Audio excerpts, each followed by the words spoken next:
Hello, I'm Professor David Dunji. Uh, I will be taking you through this course in a few minutes on international diplomacy and protocol. Um, since time immemorial, since as old as the history of man, there has always been an attempt to build relationship between individuals, relationship between one kingdom and another kingdom. So diplomatic efforts started as as far back as 1259 BC, even earlier than that, when Hittite kings do send their emissaries to other nations for to deliver messages. So these were initial stages of developing diplomacy, but throughout history of man, there has been development from just sending mere messages. Diplomacy became more complex as it is today. It has gone beyond just delivering messages to negotiation, um, peace and conflict resolution, and many other issues that bordering on economy and other things, and politics, and even global politics. So as a general overview, I want you to look at the subject of international diplomacy as a subject that is quite developing. Um, international relations International relations is a multidisciplinary field, and part of it is international diplomacy and protocol. International diplomacy and protocol are two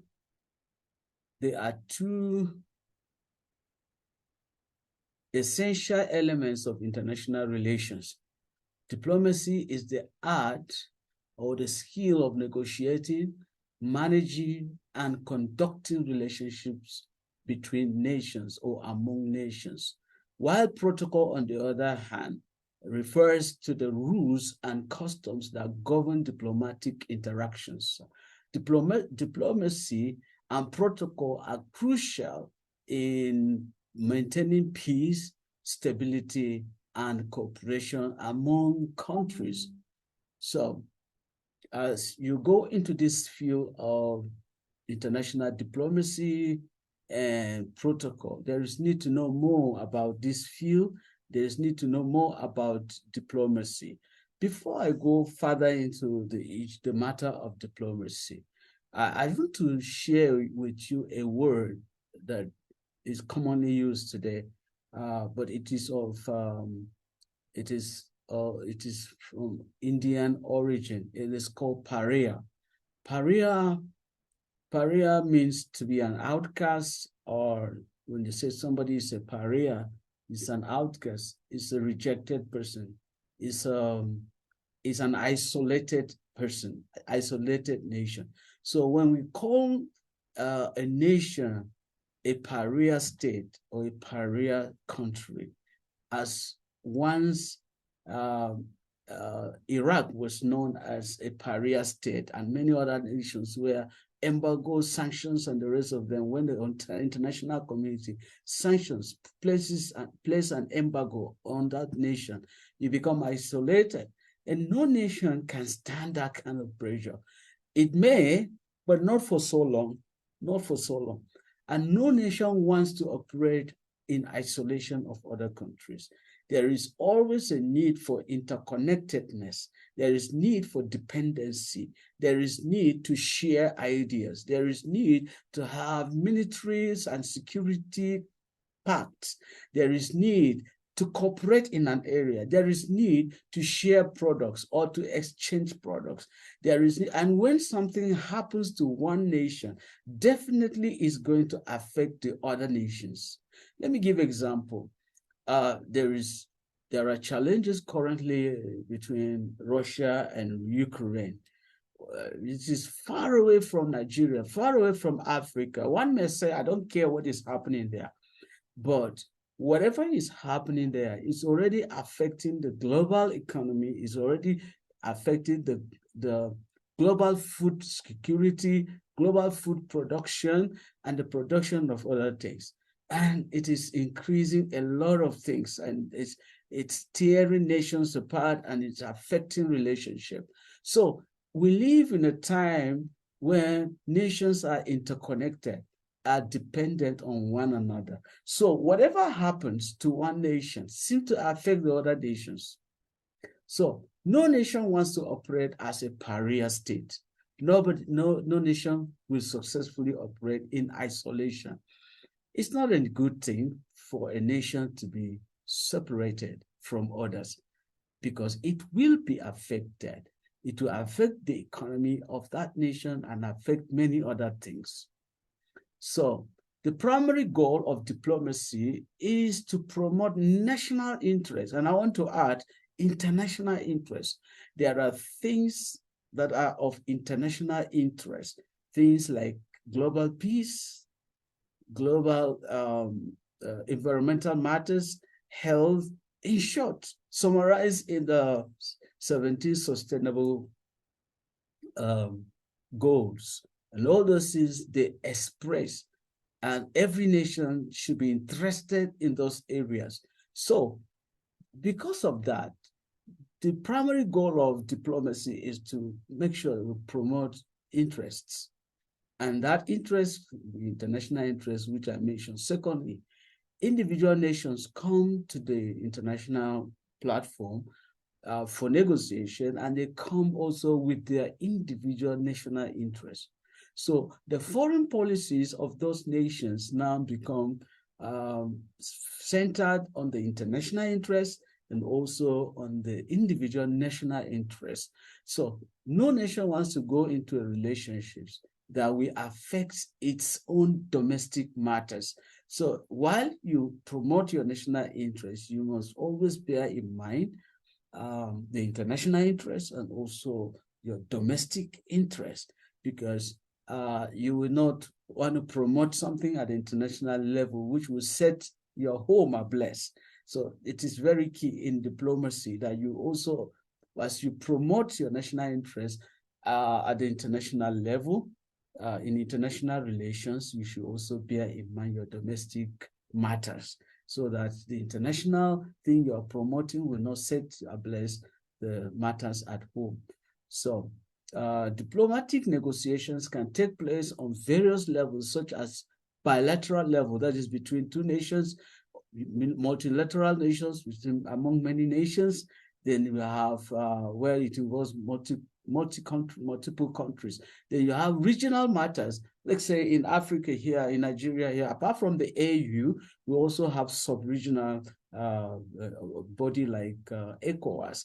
And so there are things ECOWAS will do in the interest of the sub-region. There are things that EU member countries will also do in the interest of that region, the African, the continental level.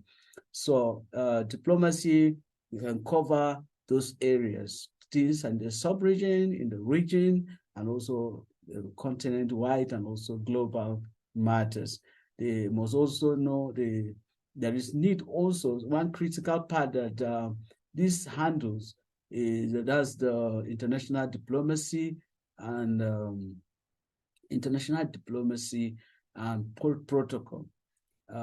Also covers issues such as trade agreements between nations, individual nations, and then a group of nations with others. And we have matters like security arrangements, environmental protection measures, human rights concerns, and cultural exchanges. Part of what diplomats do is to promote culture and ideology,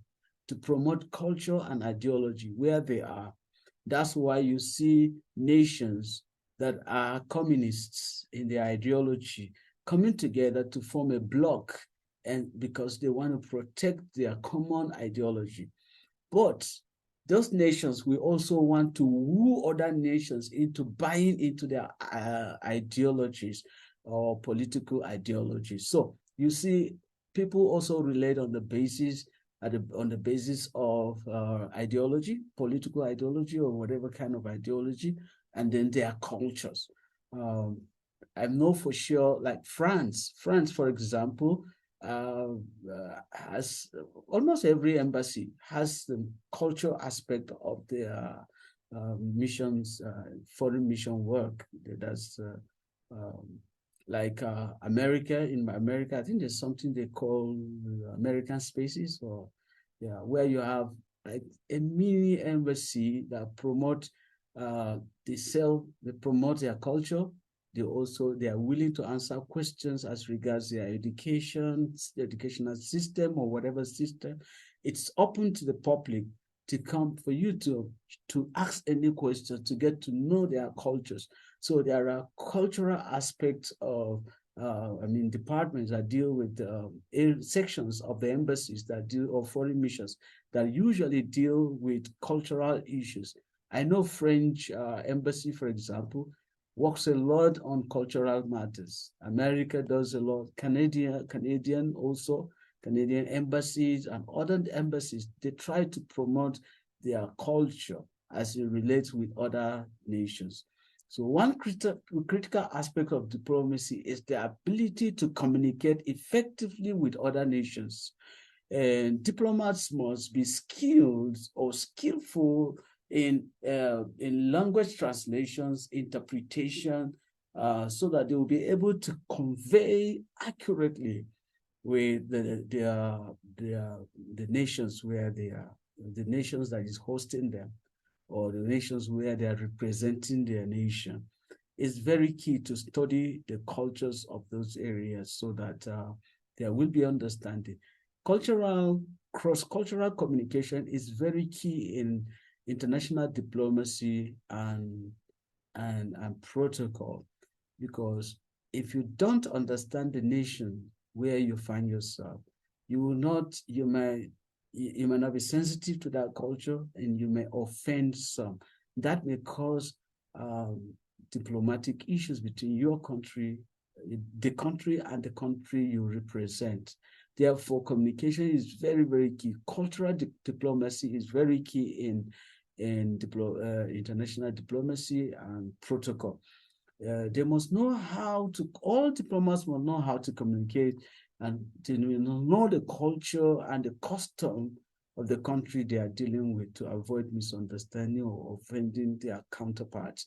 Just give an example. Assuming you are an envoy, an ambassador, a diplomat sent to Arab country, an Islamic nation, and you must not be found doing something in terms of your dress, that's the dress code, in terms of what you eat, that may affect the relationship, or that will make that nation hosting you to see it as a disrespect to their culture and to their norms.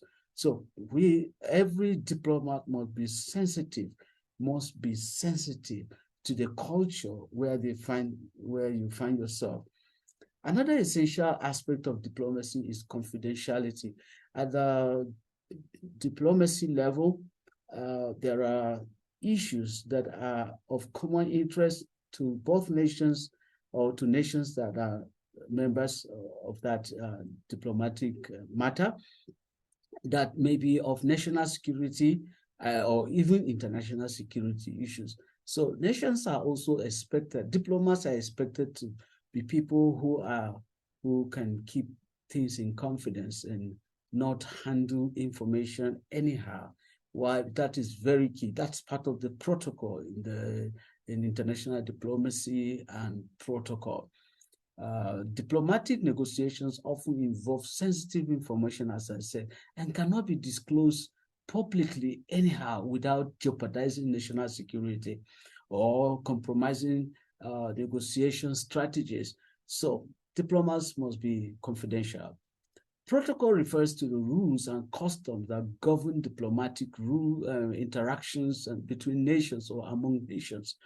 So the protocol includes everything from how diplomats should address each other and behave during formal events such as state dinners and summits or whatever official event that is going on.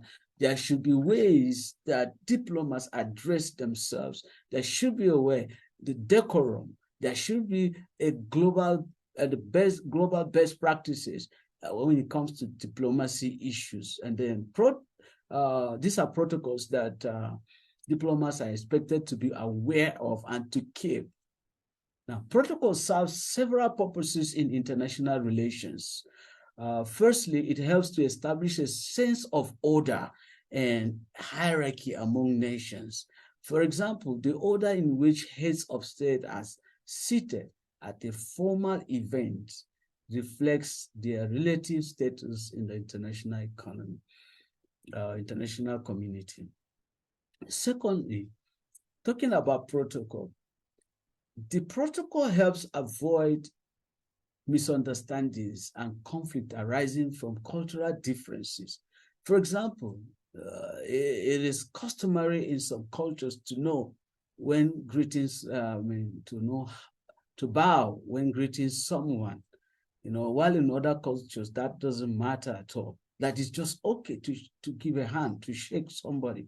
It's okay in other cultures. But when you find yourself as a diplomat in other countries, they say when you are in Rome, do as Romans do, so that there won't be disrespect. The other country will not feel disrespected, other culture. We must practice diplomacy with sensitivity, with wisdom, anywhere we find ourselves as diplomats. International diplomacy and protocol are essential components of international relations. Diplomacy is the art of negotiating relationship between nations, while on the other hand, protocol refers to the rules and customs that govern diplomatic interactions. Diplomacy and protocol are crucial in maintaining peace, stability, cooperation among nations. When we violate those protocols, they affect our relationship with other nations. So diplomats must be skilled, and that's why we're doing what we are doing, to make sure you are impacted upon, you are equipped with the necessary, with the understanding of the basic protocol and the knowledge that you need to represent your nation, to be a diplomat. We do diplomacy at other levels, even at local levels, even at homes in our family level. There are some levels of diplomacy we do, but learning this course, taking this course will help you in a great way in building relationships, intercultural, interracial, internationally, and so that you will build a strong relationship with other nations and other people. Remember, you cannot live as a pariah state. We cannot live in isolation of other. We depend on one another. Nations depend on one another or each other. The two nations depend on each other for different things, for shared expertise and other things. Diplomats must be skilled in communication. And they should be able to communicate or convey their message accurately while being knowledgeable about the culture and customs of other countries they are dealing with. They must also maintain strict confidentiality protocols when dealing with sensitive information. At the end of it, protocol serves several purposes, such as establishing a hierarchy among nations, avoiding misunderstanding or conflict arising from cultural differences, and demonstrating respect between nations. Yes, when nations relate, there will definitely be times of misunderstanding, definitely be times when there are breaches in the relationships, but through diplomacy, through negotiations, through sensitivity to differences in culture, there can be solutions. And this is handled at the international diplomacy and protocol level. Another important aspect of international diplomacy is diplomatic protocol. It's very important. Okay. Cultural sensitivity, as I said before, is also essential in international diplomacy. Different cultures have different values and norms that can impact how they perceive specific values or negotiation approaches. Understanding these cultural differences can help diplomats communicate more effectively while their counterparts from other with their counterparts from other nations. So this is very key. Diplomacy is crucial in maintaining peaceful relationships between nations and promoting cooperation on various global issues, ranging from international trade, international or other areas like military part and security and military this thing. Even in the areas of corruption, there can be diplomatic understanding or arrangements. This is very, very key. So the course you're dealing with, international diplomacy and protocol, is a fascinating course that provides students or participants with in-depth understanding of the principles, practices, and challenges of diplomacy in the global arena. And that is very important. That's why it's good to study this. So at the center of diplomacy, you have all those important things that I've mentioned. We will quickly look at other things like what are the role? What is the role, or what are the role and functions of diplomats? The role of diplomats has changed significantly over the years. In ancient times, it was just focused on message sending, like I said earlier on. But today's diplomats are highly trained professionals, and they do a lot more than just the sending message. They negotiate treaties between countries. Diplomats also play a crucial role in promoting economic development and attracting foreign investment. Diplomats do a lot. Diplomats also play a critical role in crisis management. They are often called upon to mediate disputes between nations and assist during natural disasters or other emergencies. Diplomats must be skilled at managing complex situations and working under pressure while maintaining their country's interests.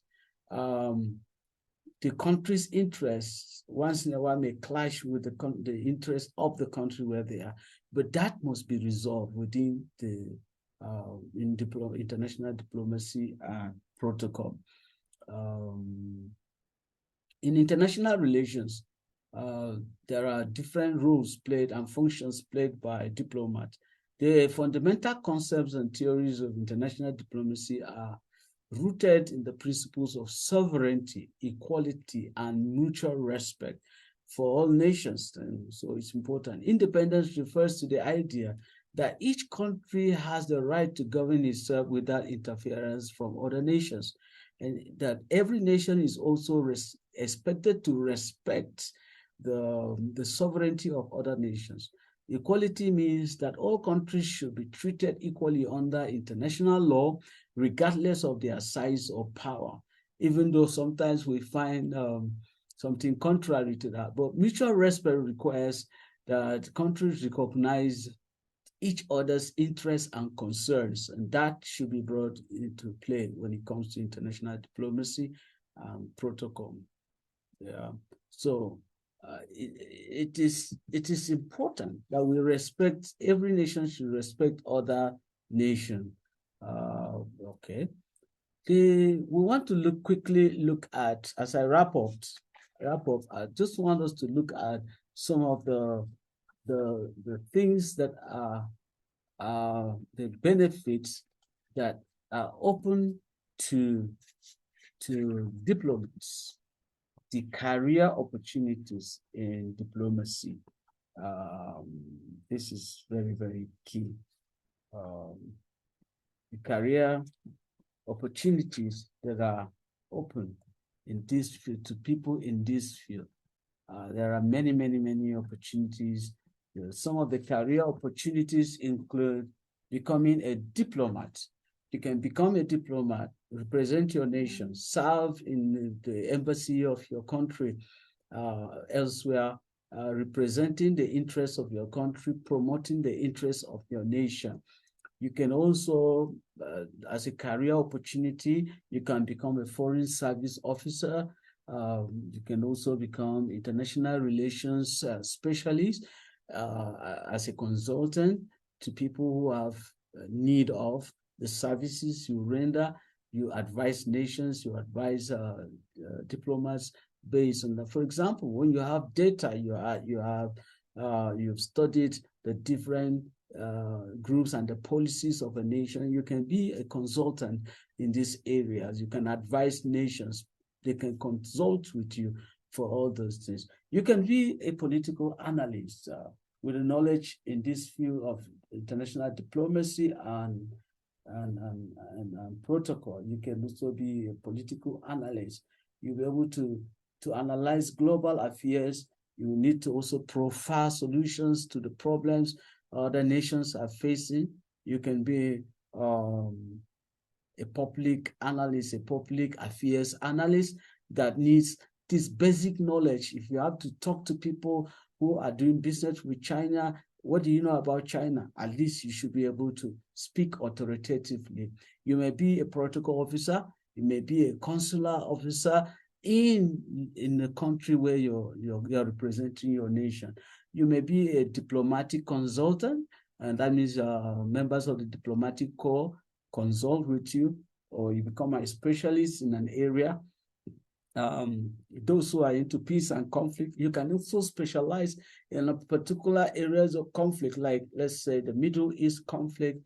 You can also, when you study the diplomacy and protocol, you'll be able to advise because you may be an expert in Middle East conflict. You may also be an expert in another area like Chinese politics or global politics. You may be an expert in an area, but you need to bring it into play when it comes to diplomacy and protocol. So all these are career opportunities. You can be an international mediator.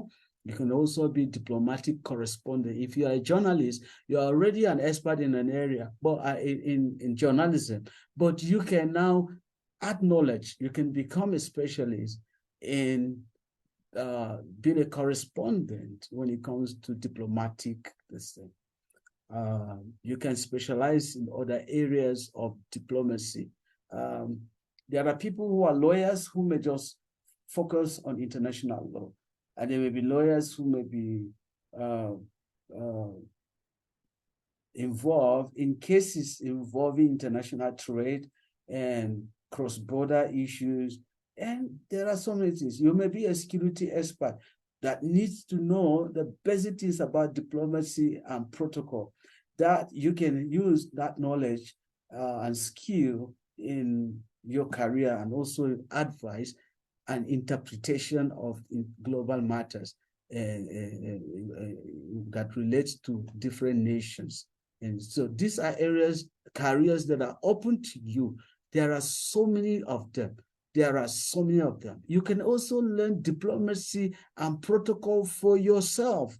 You can learn it for yourself because even at local level, we also do some forms of diplomacy and even the protocol. Some emerging types of diplomacy involve or includes the following, but not restricted. One is that bilateral. It may be a bilateral diplomacy at the level of the national leaders with other nations, the ambassadors with other ambassadors representing other countries. So that has to do between two nations. Then it may be multilateral.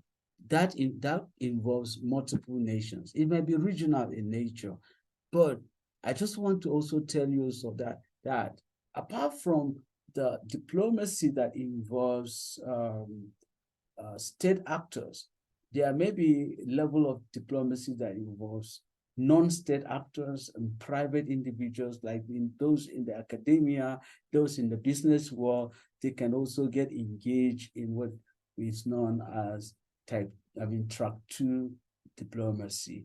And of great interest to me is another kind of or type of diplomacy, and it's becoming popular. It's public diplomacy. That involves the media, social media. It can also be virtual kind of diplomacy. It involves the social media. It involves other forms of communication to the public through the media or through other forms. So nowadays, you can also promote diplomacy. You can also do diplomacy through the media, either social media.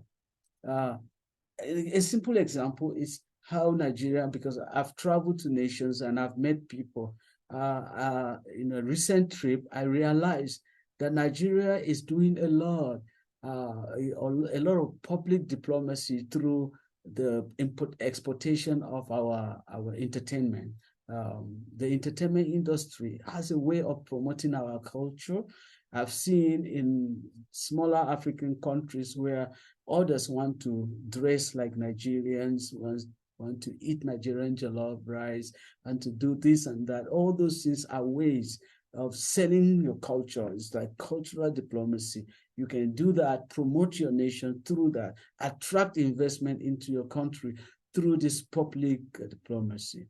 Recently, I also came across another method where for so many years, America has been trying to discourage or to block the illegal migrants from coming into their southern borders.